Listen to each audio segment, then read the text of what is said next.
6 তারিখ ওনাকে দুদকে জিজ্ঞাসাবাদ করার জন্য ডাকা হয়েছে, 9 তারিখ ওনার পরিবারবর্গকে ডাকা হয়েছে। কাজে আমরা দেখি 6 তারিখ কী হয়।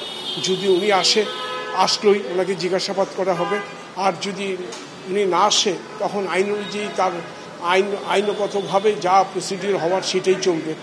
তখন সেটা অনুসন্ধানকারী দল ঠিক করবে পরবর্তী কার্যক্রম কি হবে। তবে দুদক যেহেতু 6 তারিখের আসার জন্য নোটিশ দিয়েছে, দুদককে 6 তারিখ পর্যন্ত আর 9 তারিখ পর্যন্ত অপেক্ষা করতে হবে। উনি আসলে এক ধরনের কনসিকুয়েন্স হবে, না আসলে এক ধরনের কনসিকুয়েন্স হবে। এখনও তো আমরা এটা গণমাধ্যমের খবর, এটা তো আমরা নিশ্চিত হতে পারছি না উনি আসবে কি না। তবে অবশ্যই দুদক আশা করে উনি আসবেন, হাজির হবেন, জিজ্ঞাসাবাদের সম্মুখীন হবেন। আমাকে দেখতে হবে উনি 6 তারিখ আসে কিনা, 9 তারিখ ওনার পরিবার আসে কিনা। 6 তারিখ 9 তারিখ দেখেই কমিশনের অনুসন্ধানকারী দল সিদ্ধান্ত নেবে।